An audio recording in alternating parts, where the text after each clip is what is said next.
L'armée française, malgré ses héros et sa supériorité numérique, ne bougera plus.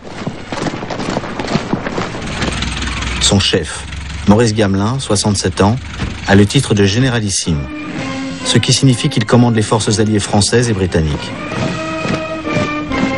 Car les Français sont plus nombreux que les Anglais, qui eux aussi pensent que cette guerre n'en est pas une et que tout s'arrangera un jour.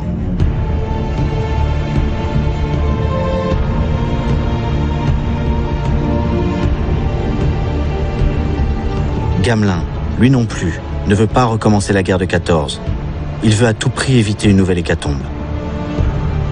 Il estime qu'il lui faut 2 ans pour achever le réarmement à l'abri de la ligne Maginot.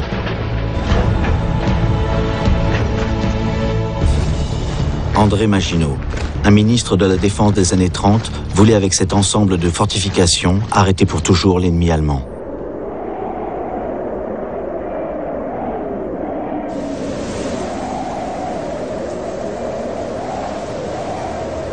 Il a fallu 16 ans de travaux, 1,5 million de mètres cubes de béton, 150 000 tonnes d'acier. Ces tourelles d'artillerie, reliées entre elles par un dédale de tunnels dans lesquels 200 000 hommes sont immobilisés, couvrent 500 km de la frontière suisse au Luxembourg. Au bout de la ligne Maginot, la forêt accidentée des Ardennes est jugée par l'état-major français infranchissable par les chars. La ligne Maginot n'a pas été prolongée jusqu'à la mer, parce que la Belgique était une alliée de la France avant de se proclamer neutre.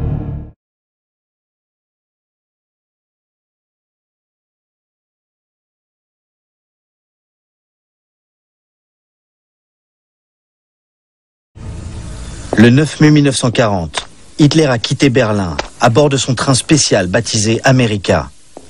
Direction, la Norvège. Mais au milieu du trajet, changement. Le train roule vers son nouveau quartier général, près de la frontière française.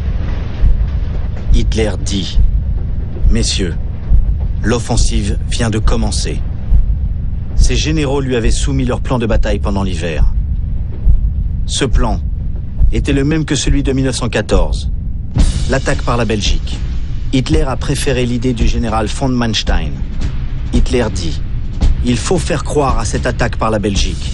Les Alliés se porteront au secours. C'est un piège. Nous nous lancerons à travers les Ardennes, puis nous obliquerons vers la mer.